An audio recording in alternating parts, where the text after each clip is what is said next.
인생이 아직 호흡이 있다는 것은 하나님의 여전한 은혜의 기회가 존재한다는 것입니다. 여러분 주변에 잘 아는 그런 사건들, 즉 늦게 뭔가 자기의 길을 찾은 분들이 얘기가 많습니다. 가장 대표적인 게 여러분 맥도날드 아시죠? 맥도날드를 처음에 만든 그 체인점을 시작하신 분은 65세 나이에 그 맥도날드 체인을 시작했다고 합니다. 전 세계 기업이 되었죠. 또 모지스라는 미국의 유명한 할머니 작가는 그가 많은 그림을 그렸는데 그녀가 100세가 넘고 나서 그린 그림들이 더 많은 인기를 얻었고 100세 이후에 그린 그림이 250점이랍니다.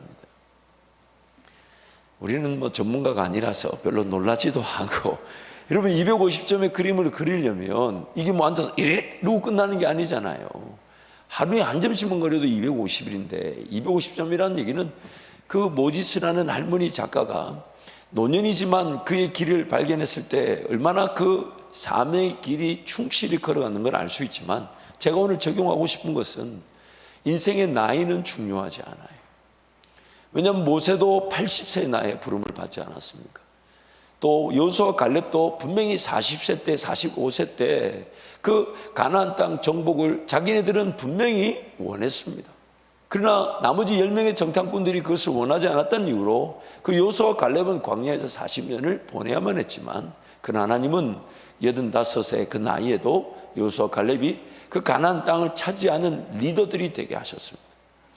인생의 모든 시간표는 이제 우리가 어떤 구체적인 삶의 시간표들을 다 일일이 개별적으로 적용할 수는 없다 해도 방금 전에 말씀드린 것처럼 그 사명의 길을 걷고자 한다면 반드시 하나님은 기회를 주신다는 것이죠.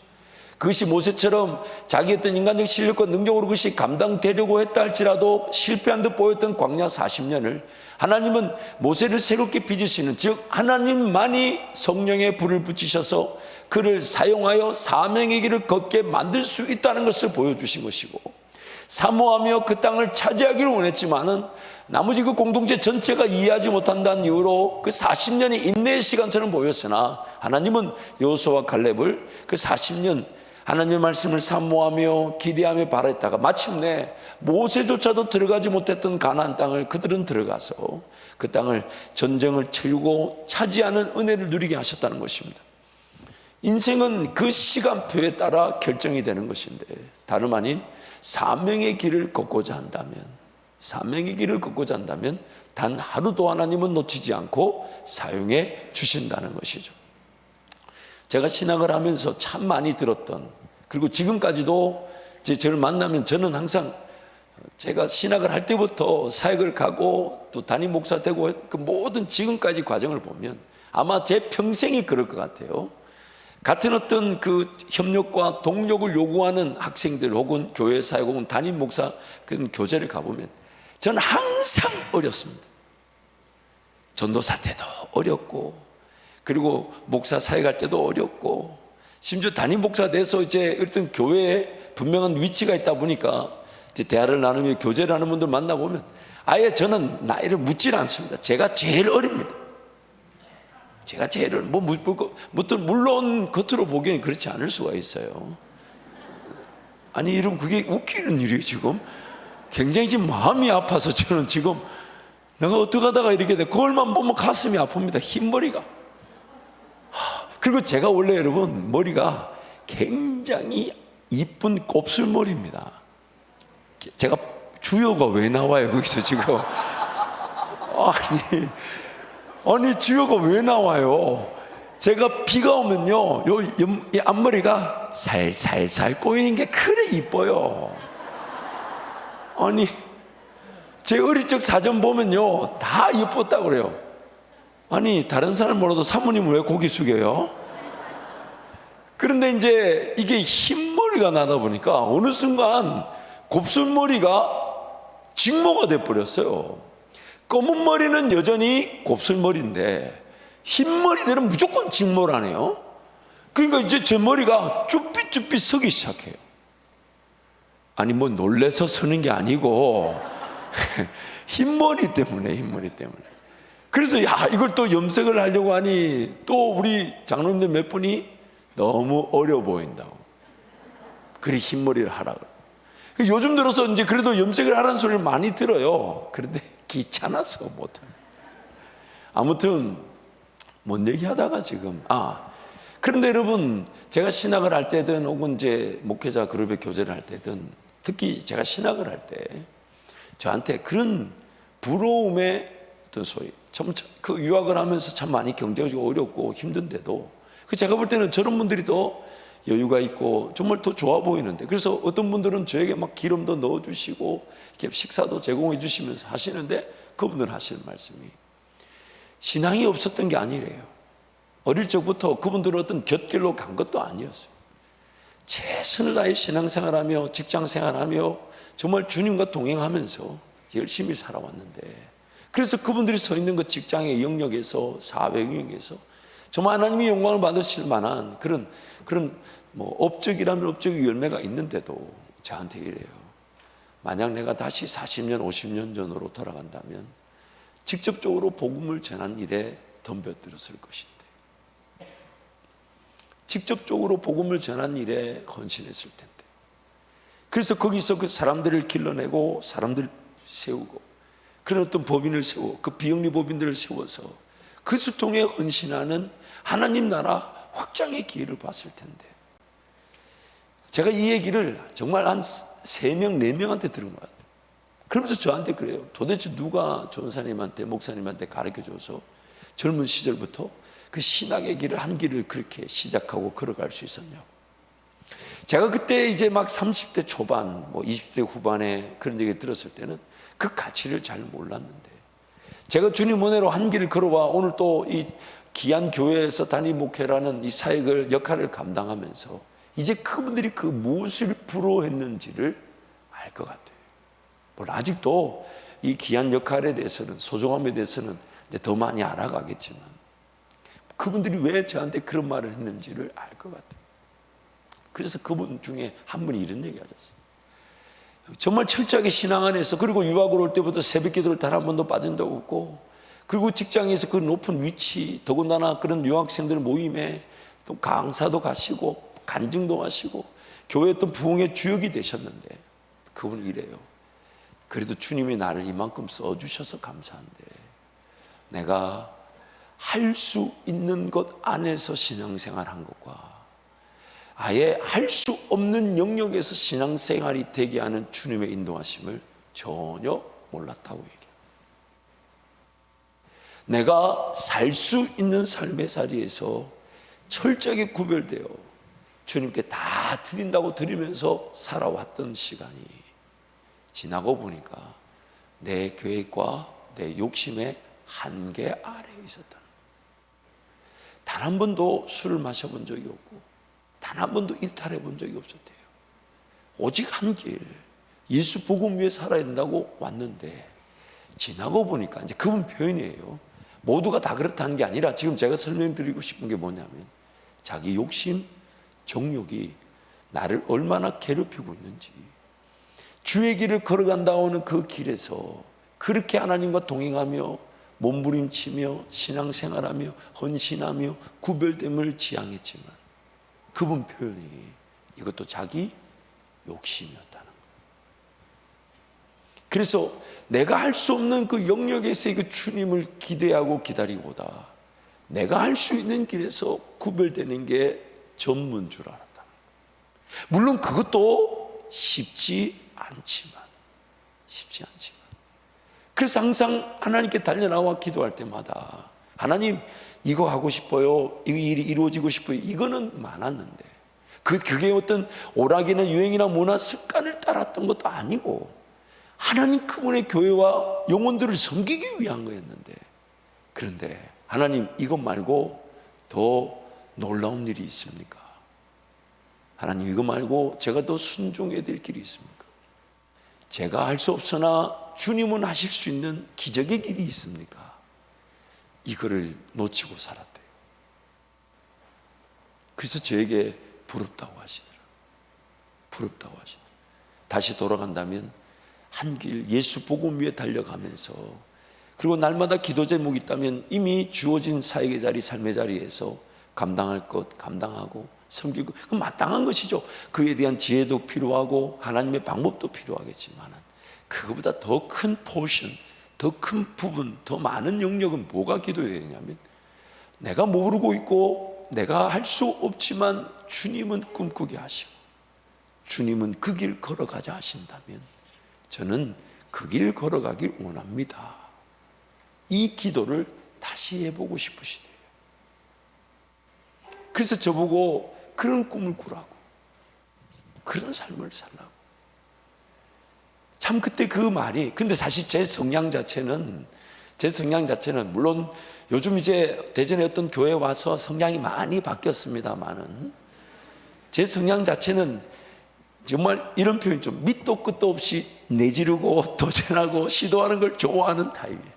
이제 그거는 다음 주 주일날 기가 막힌 스토리들 좀 들려드리게 될 것이고, 거의 죽을 뻔했어요. 죽을 뻔했는데, 그런데 오늘 저와 이름의 삶도 마찬가지예요. 물론 사람마다 그 은사나 또 그런 하나님께서 쓰시는 그런 어떤 길의 그런 방향이나 목적은 조금 더 다를 수 있겠지만, 그렇지만 항상 우리의 관심은 마땅히 지금 내가 섬기고 헌신한 일에 하나님의 지혜를 구하는 건 마땅한 것이지만, 그 너머에 저는 이렇게 기도해요. 하나님, 오늘도 제게 맡겨진 사역, 사명, 가정, 자녀, 일터들 잘 감당할 수 있도록 도와주시되, 다른 길 가자 하시면 그것을 제가 일절 꿈도 꾸지 못했고 계획하지 못했고 보지 못했다 할지라도 하나님 그 길을 걸어갈 수 있도록 제 인생길을 인도해 주십시오. 그게 오히려 저에게는 더 궁금한 기도지만 우리 모두가 그래야 된다. 왜요? 그 한계점에서 내가 할 수 있고 내가 하고 싶은 것 안에 갇혀져 있을 수 있어요. 예수를 안 믿는 것도 아니에요. 섬기지 않는 것도 아니에요. 다 섬기는데 나를 부인하지 못한 채 내가 할 수 있고 하고 싶은 것 안에서만 사명을 감당하다 보니 그 너머에 하나님의 능력으로만 되는 일들, 하나님만이 하실 수 있는 일들, 내 실력으로 안 되는 거지만 주님은 하실 수 있는, 그리고 거기에 기적이 있고 거기에 능력이 있고 거기에 권세가 있고 거기에 내 삶이 흔들어 깨워질 만큼 새롭게 하고 신선하게 할 그런 놀라운 믿음의 역사들이 있는 것이지, 오늘 내가 할 수 있고 하고 싶은 것의 최선은요, 열매도 있고 감사도 있을 수 있지만 사실 신앙이 뜨거워질 수가 없어요. 재미가 없어요. 물론 그렇다고 해서 매일 새로운 길을 걸어가자는 건 아닌데, 우리는 그렇게 매일 새로운 꿈을 꾸고 매일 새로운 기적의 길을 걸어갈 만한 실력도 없거니와, 그렇기 때문에 우리 삶이 감당이 안 돼요. 그렇죠? 매일. 그래서 그런 그런 아브라함의 이야기, 또 이삭의 이야기, 야곱의 얘기를 특히 아브라함의 얘기를 보면 하나님의 그런 극적인 만남들은 6, 7번밖에 되지 않아요. 그의 인생에 한 40년 정도 하나님과 직접적인 동행을 이루었다고 하는데, 그 40년의 인생의 극적인 만남들은 그 6, 7번이 채 되지 않아요. 왜냐하면 우리란 그릇 자체가 매일 새로운 기적, 새로운 능력 이런 걸 막 담아서 감당해낼 수 있는 실력이 없어요. 즉 일상에서의 인내와 일상에서의 사랑할 일과 일상에서 주님과의 관계는, 그 기적들이 오히려 그 일상에서 주님과 동행할 수 있는 시발점이 되기를 원하는 거지, 매일매일 기적으로만 삶이 사라지는 게 아닙니다. 주님 사랑의 고백과 주님 사랑의 관계 속에서 오늘 주어진 사랑 공동체 안에서 인내하고 보듬어주고 그게 더 중요한 것이지만, 그러나 그것만 해서는 안 된다는 거예요. 나를 새롭게 하고 나를 깨우고. 그래서 제가 우리 교회에 와서, 물론 앞으로도 그렇게 인내하며 배워야 될 부분들은 성도를 더 많이 알아가고 우리 성도들을 더 사랑하고 우리 성도들과 함께 더 연합해져서 이제 걸어갈 길의 준비는 저에게 더 요구되어지는 거지만, 그러나 여러분은 담임 목사든 혹은 교회 공동체 어떤 분이 있든지 간에 그 사랑의 관계 속에서 더 믿음의 길을 사모하고 기적의 길을 사모하고 불가능하지만 하나님이 하실 일들을 사모하는 게, 그게 중요한 거예요. 저는 여러분과 좀 더 교감이 있고 연결이 있고 사랑이 있고 함께 걸어갈 수 있는 그런 관계 형성이 좀 더 필요하죠. 그래도 저도 여러분, 그래도 감사한 거는 우리 권사님들이 새 목사님한테 저도 10년째입니다. 저도 우리 교회 10년째요. 2013년 성탄절에 왔어요. 올 성탄절이 되면 만 10년이 되는 거예요. 그런데 아직까지도 신선하다는 거잖아.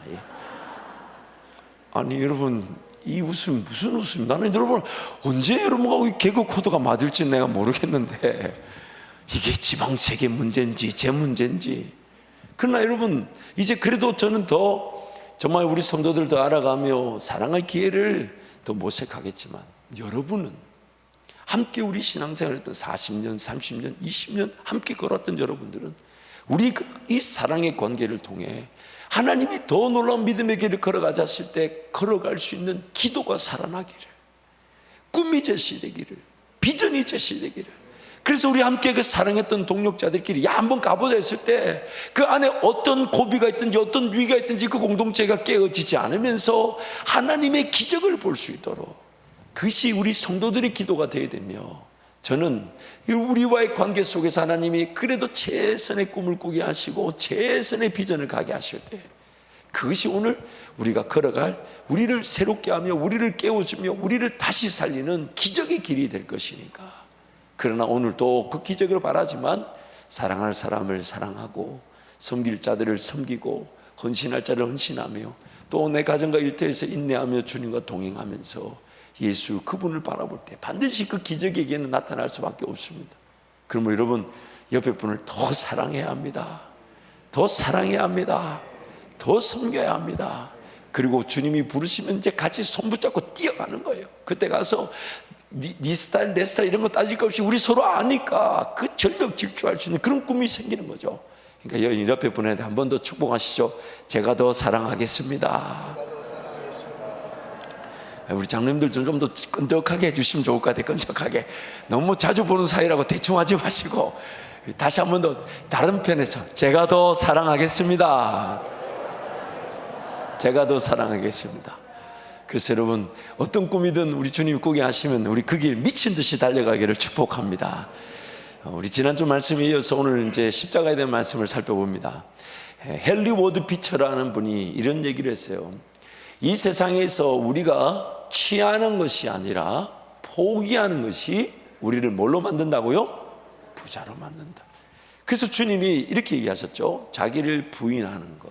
즉, 그래서 오늘 우리가 이미 지난주에 살펴본 대로 누가복음 9장 그 말씀을 보니까 예수님을 따르는 길, 그것은 결국 생명의 길이 될 것이며 목자 되신 예수님 우리를 푸른 초장 맑은 시냇물가로 인도하기 때문에 예수님을 따르는 길이 우리를 살리는 길, 우리를 새롭게 하는 길인데 예수님을 따르기 위해 이 땅에 남아 있는 것이죠. 그래서 예수님을 따르기 위해 구원받고 이 땅에 남겨진 자들이 예수님을 따르기 위해서는 자기를 부인하고 자기 십자가를 져야 된다.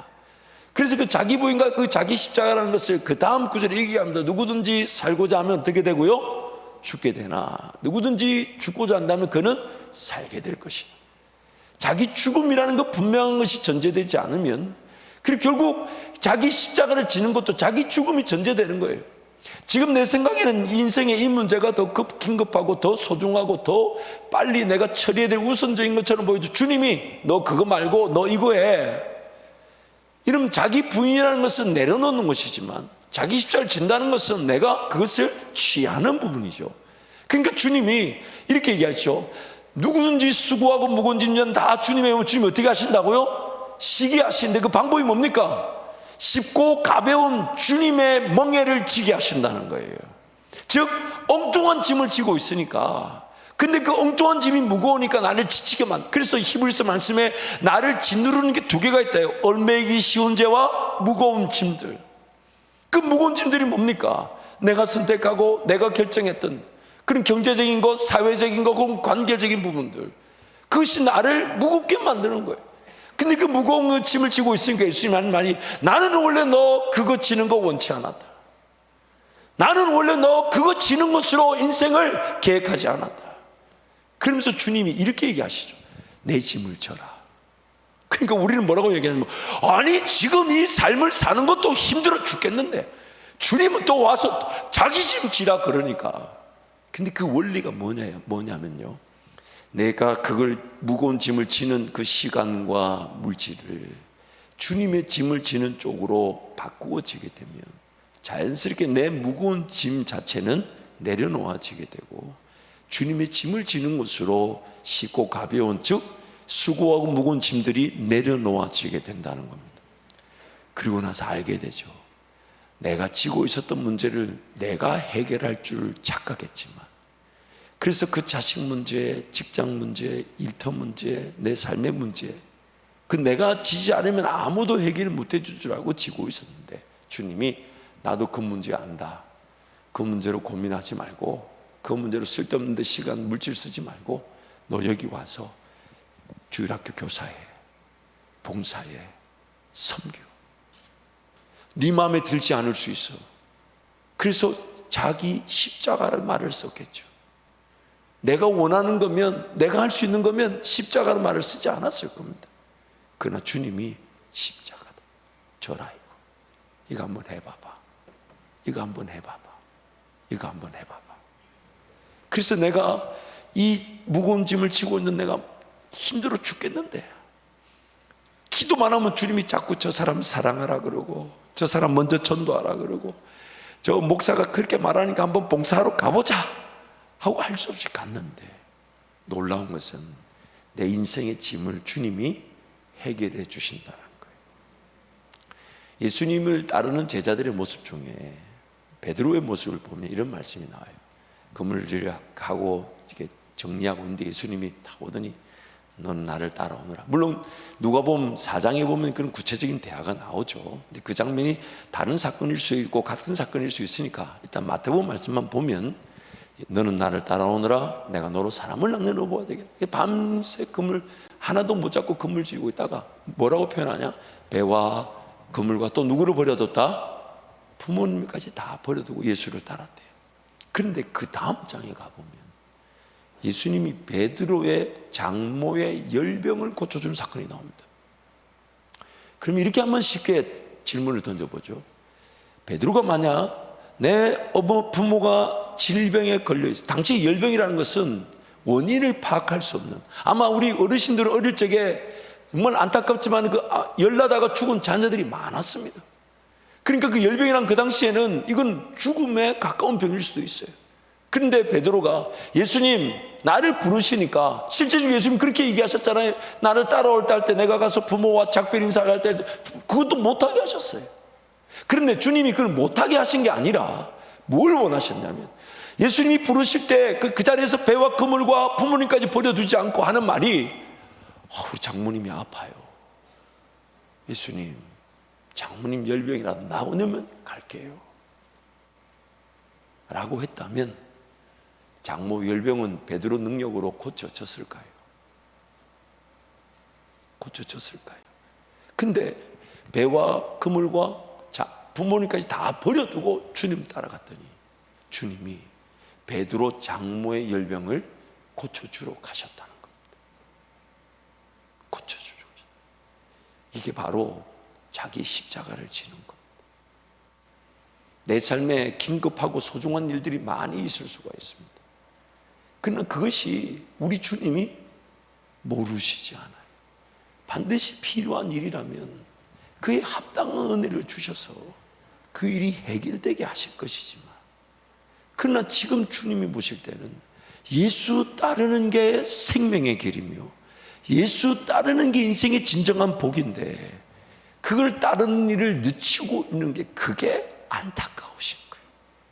그래서 주님이 너는 나를 따라오너라, 심지어 죽은 자들로 장사하게 하고 너는 나를 따라오너라, 너는 나를 따라.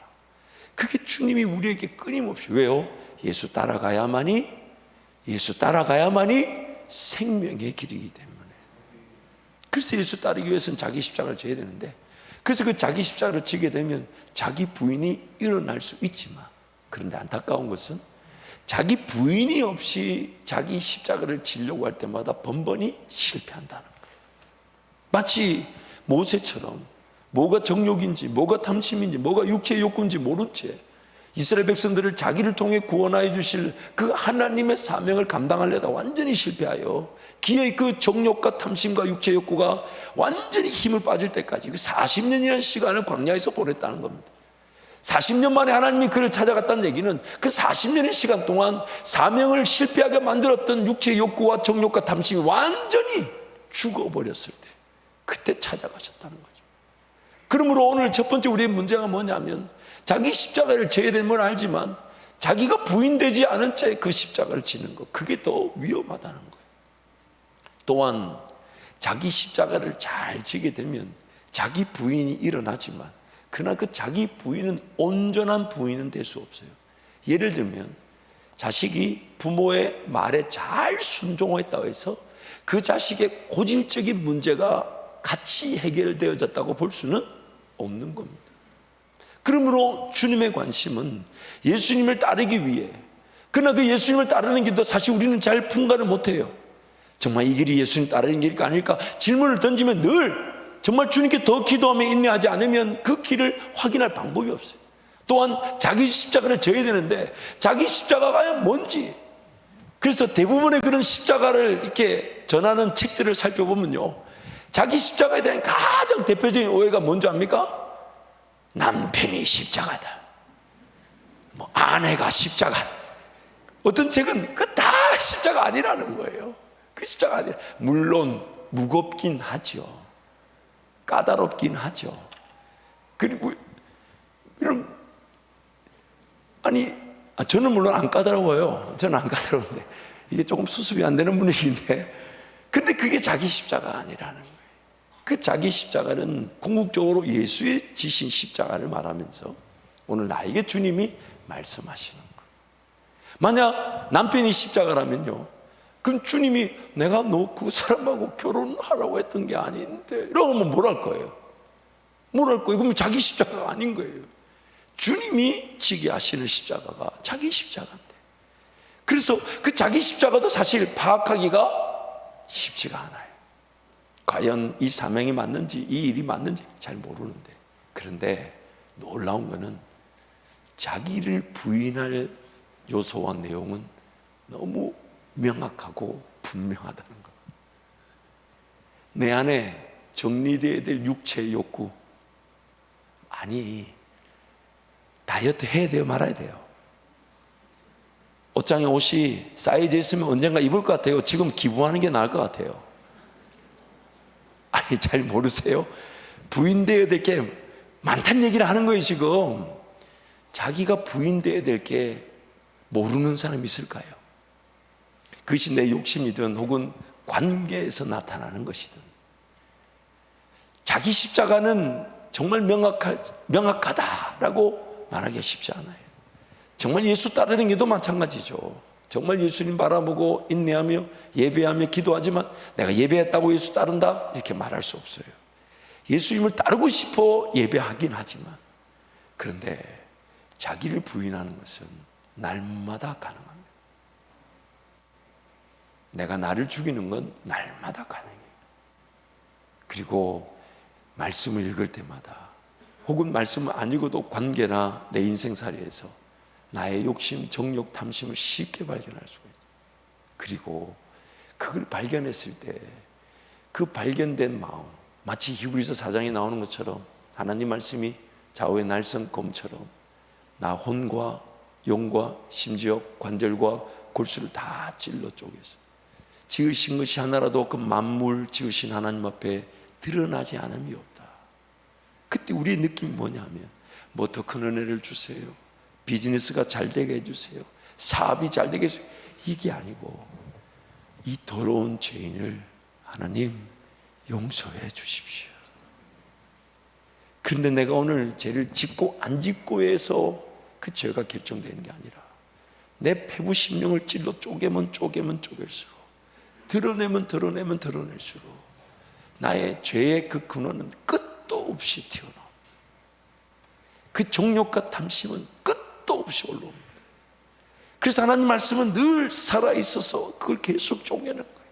계속 드러내는데, 그것을 드러낼 때마다 내 심령이, 나의 자발적인 반응이 예수께로 달려갈 수밖에 없고, 이런 죄인도 예수님이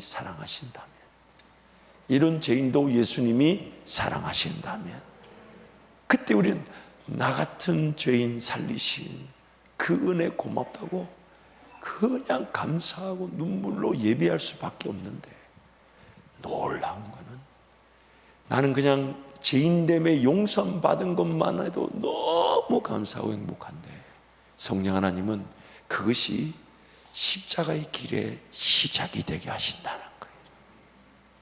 걸어갈 길을 보여주기도 하시고, 새로운 꿈을 꾸게 하시고, 또 감당하고 있는 것을 더 잘 감당할 수 있도록 도와주시면서, 사실 그걸 바랬던 게 아니에요. 그걸 원했던 게 아니야. 그저 나 같은 죄인, 이런 죄인이 하나님 앞에 용납됐다는 그 하나만으로도 감격이 돼서, 그냥 주님 죽어 마땅한데 왜 나 같은 걸 위해 죽어주셨습니까? 왜 나 같은 걸 위해 이렇게 기다려 주셨습니까? 왜 나 같은 걸 사랑하십니까? 아마 천국에 가도 여러분 영원히 풀리지 않을 숙제가 있다면 이 한 가지일 겁니다. 예수님은 왜 날 사랑하시나? 예수님은 왜 날 사랑하시나? 이유가 없어요. 사랑받을 만한 대상이 아니에요. 근데 주님은 나를 영원 전부터, 이 땅에 태어나기도 전부터, 그 계획 속에 있었을 때부터 나를 사랑하셨고 영원히 사랑하신, 그래서 나를 위해 이 땅을 만물을 지으셔서 이제 하나님과의 그 사랑의 관계 속에서 하나님을 만나고 경험하고 기뻐하고 예배하고 즐거워하는, 그것을 위해 이 땅에 만물이, 그리고 내가 존재하게 하셨는데, 기어이 그거를 기뻐할 줄 모르고 즐거워할 줄 모르는 죄 가운데 처했지만 그까지 잃어버린 그, 여러분도 기억이 아마 경험이 있으실 거예요. 여름에 수박 같은 거 이렇게 물에 띄워놨는데 이게 물에 또 내려갔어. 그래서 찾으러 갔더니 다른 사람이 세상에 그걸 들고 쪼개려고 하는 거예요. 그래서 제가 옛날에 제 이름을 새겨놓기도 했어요.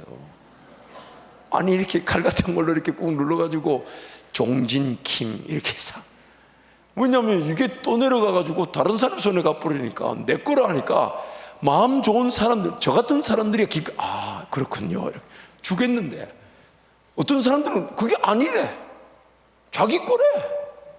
야, 그거 어떻게 그거? 제 가운데 그렇게 팔려진 인생을 죄가, 마귀가 그렇게 내어주지 않는다는 거예요. 그래서 하나님이 속량, 자기 값을 지불하시고 다시 사오셨다는 겁니다. 다시 사오셨다. 랜섬이라고, 속량하셨다. 그래서 그걸 다시 내 같은 인생을 사오신 거예요.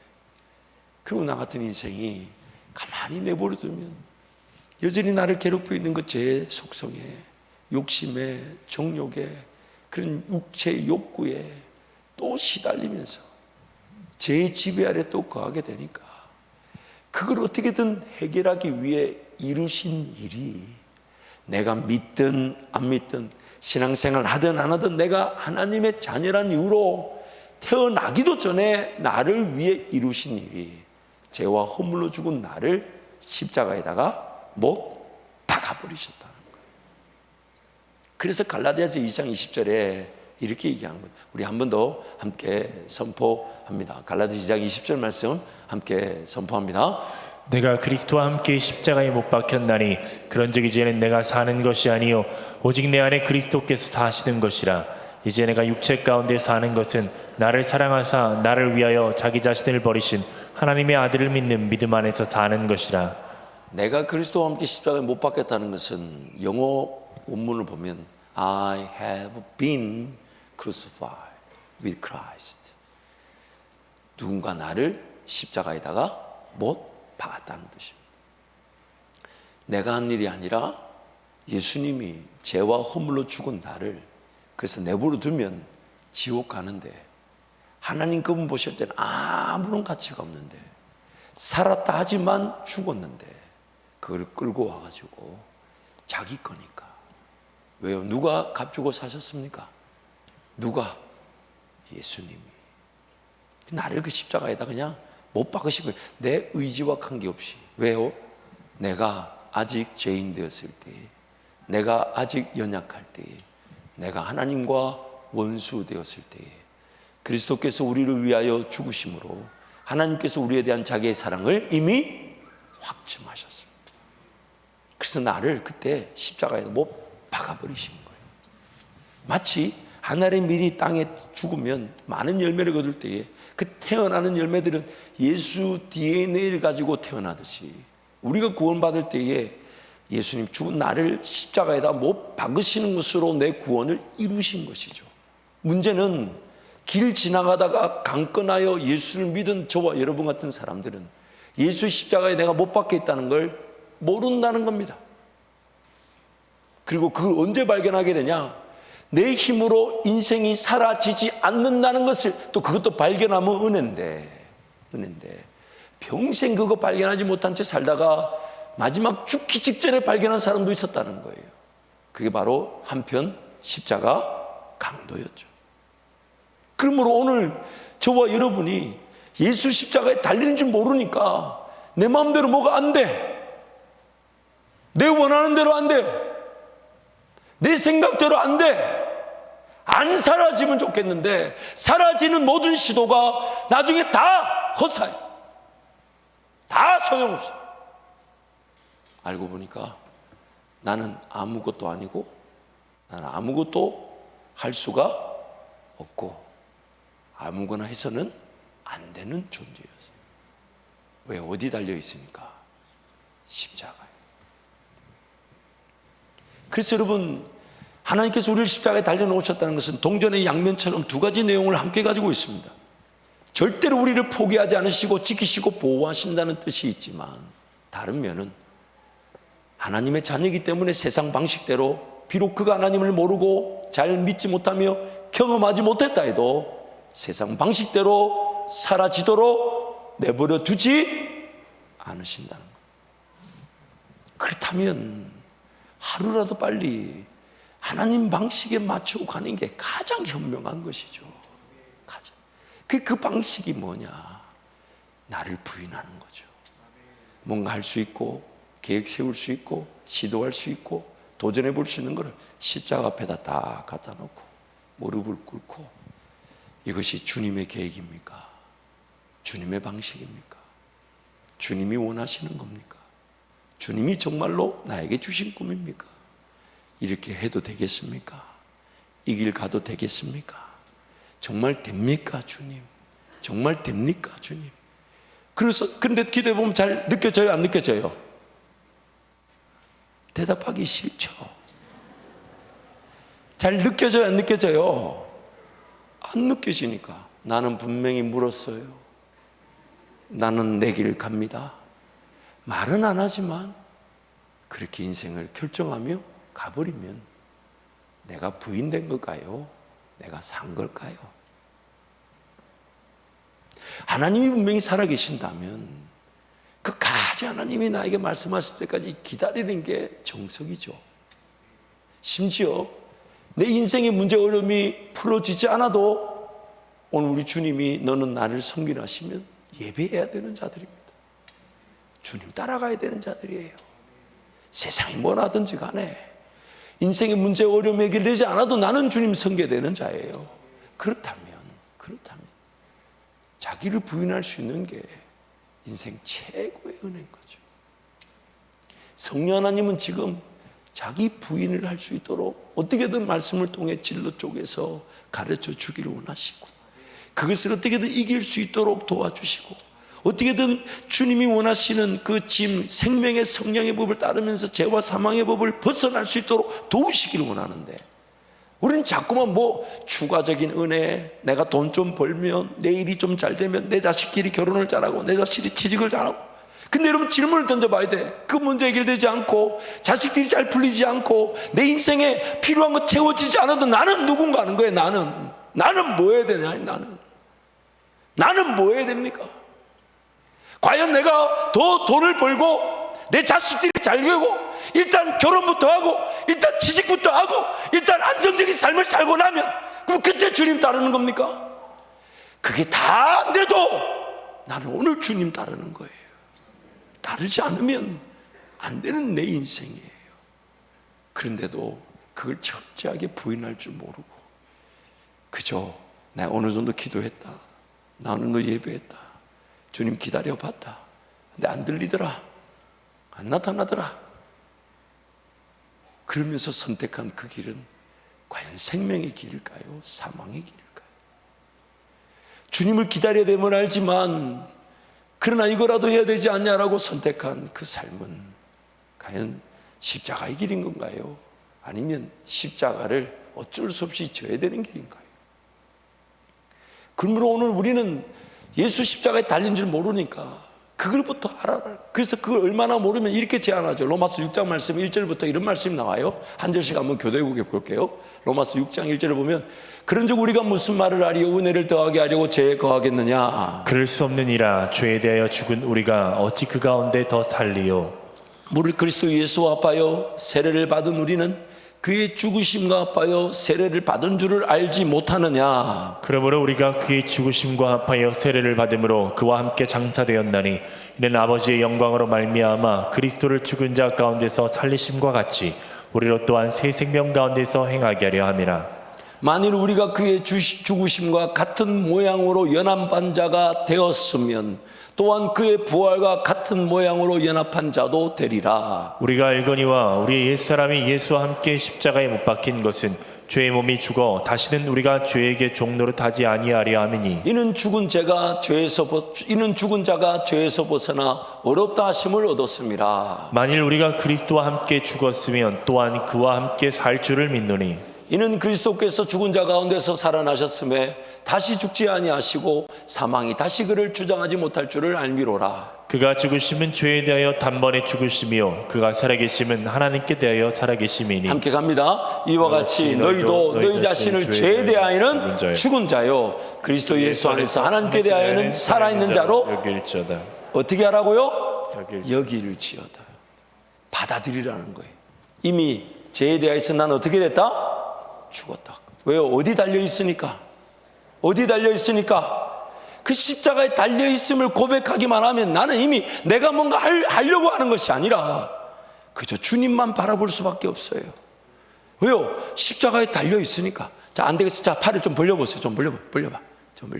옆 사람 치지 말고 그 눈을 한번 감고 고개를 한번 이렇게 숙여봐 주세요. 여러분 항상 뭔가 결정할 때마다 이 자세가 나와야 돼요. 나는 지금 어디 달려있다? 나는 지금 어디 달려있다? 내 뜻대로 되는 일이 있다 없다? 내리셔도 됩니다. 내 뜻대로 되는 일이 없어요. 항상 삶의 시작이 그리고 중간의 과정의 점검이 어떤 새로운 일이든 아니면 어제까지 살았다 하지만 오늘 다시 삶이 주어진다면 이것이 시작점이 돼요. 나는 십자가에 달려 이미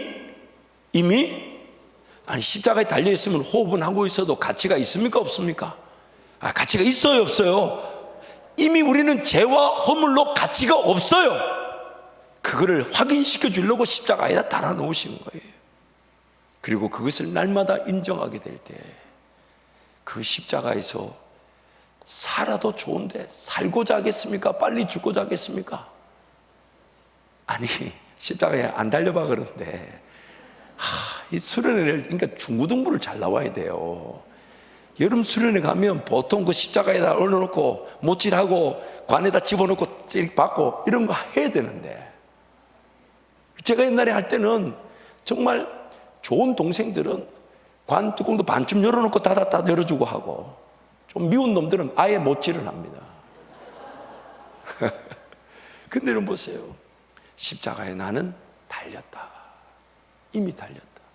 그리고 거기서부터 판단하려고 하고 결정하려고 하고 계획하려고 하고 따르려고 하지 마. 그러나 항상 또 점검. 내가 또 이 욕심이 일하는 거 아니야? 내 정욕이 일하는 거 아니야? 왜냐하면 십자가에 달린 사람이 나 저거 해야 돼. 나 저렇게 살고 싶어. 나 저렇게 좀 갖고 싶어. 미친 거예요. 미친 거. 왜요? 십자가에 달린 사람이 제일 원하는 게 뭐겠습니까? 십자가에 달린 사람이 제일 원하는 게 뭐겠어요? 살리는 거요? 십자가 내려와서 결혼하는 거요? 뭡니까? 죽고자 함인데 살려놓으신다면 베드로가, 사도 바울이 그래서 고백해. 이건 나를 위한 것이 아니라 너희를 위한 것이다. 내가 육신을 떠나 주와 함께 거하는 것이 더 좋겠는데 나를 살려놓으신다면 내게 사는 것이 그리스도니 죽는 것도 유익하다. 그러므로 기도의 자리에 달려나가 무릎을 꿇는 이유는 나는 지금 어디에 달려 있습니까? 어디에 달려 있습니까? 그래서 말씀을 통해 나 같은 죄인 그 감격, 그 감사가 살아나게 하시는 거고, 그리고 그것이 전부인데, 그것이 예배인데 주님 거기서부터 꿈을 꾸게 하시고. 그런데 우리가 자랑할 게 없어요. 나는 지금 어디 달려 있습니까? 어디 달려 있습니까? 십자가. 그런데 주님이 꿈을 꾸게 하시죠. 그리고 십자가에 달린 사람이 할 수 있는 게 다 한 가지가 있어요. 아버지, 저들의 죄를 용서하여 주옵소서. 얼마나 귀한 은혜냐. 그래서 우리는 그 십자가를 통과하지 않으면 살 수 없는데, 너무 놀라운 것은 그렇게 그 십자가를 자랑하고 십자가에 달린 것을 기억하고 십자가만을 외치고 십자가에서부터 출발하려고 했던 것이, 내가 달릴 수 없었던 그 십자가에 내가 달릴 수 있도록 은혜를 주신다는 겁니다. 그래서 갈라디아서 5장 24절에 이렇게 얘기하는 거예요. 그 시제가 완전히, 이 태가 완전히 다르죠. 함께 선포합니다. 그리스도 예수의 사람들은 육체와 함께 그 정욕과 탐심을 십자가에 못 박았느니라. 갈라디아서 2장 20절에는 내가 십자가에 나를 못 박은 게 아니라 예수님이 나를 못 박으셨는데, 그걸 모르고 살다가 이제 그걸 깨닫고 그걸 중심으로 살아가기 시작하면서 그 십자가에 달렸다는 것이 나를 자유하게 한다는 걸 알게 되면서 그 십자가를 더 찾고 그 십자가를 더 의지하고 그 십자가에서 새롭게 출발하고자 하는 그것 자체가, 옛날에는 피동적이었다면, 옛날에는 수동적이었다면, 이제는 내가 능동적으로, 자발적으로, 그것도 주님 사랑하는 마음으로 그 십자가에다 나를 자꾸만 못 박으려다는 거예요. 이 못 박는다는 말은 앞에 그 로마서 여긴다는 말과 똑같은 단어인데, 즉 나는 이미 십자가에 달려있는 것을 재차 확인하는 거예요. 그리고 이미 십자가에 달렸는데도 머릿속에는 온갖 인간적인 계획들, 정욕들, 욕심들이 난무할 거 아닙니까? 그걸 자꾸만, 아니야, 나는 십자가에 달렸어. 아니야, 나는 십자가에 달렸어. 정신 차려야 돼. 그대로 가면 안 돼, 안 돼. 그 십자가에 달린 걸 확인하고 여기고 여기는 것이, 그리스도 예수의 사람들은 육체와 함께 정욕과 탐심을 십자가에 못 박았다. 그리스도 예수의 사람들에게 자기가 십자가의 자기를 확인하고 못 박을 수 있는 그 은혜를 주신다는 거죠. 그것이 바로 능동적, 전적 의존성이라 그럽니다. 내가 자발적으로, 내가 능동적으로 그 일을 사랑하는데, 그 일이 바로 전적으로 하나님께 의존되어 있는 나의 인생, 능동적, 전적 의존성인 것입니다. 그리고 그것이 오늘 자기 십자가를 지고 주님을 따르는 분명한 시작이 된다는 것이죠. 그러므로 오늘 우리의 삶의 최고의 가치는, 나를, 죽어 마땅한 나를, 지옥 가야 될 나를 예수님이 날 위해 죽어주시고, 그 죽음 나를 내가 주님을 찾지도 않고 내가 주님을 구하지도 않고 심지어 원수된 것처럼 살아가는데, 그런 나를 질질 끌고 와서 예수 십자가에, 왜? 예수님이 나를 대신에 지불하셨으니까.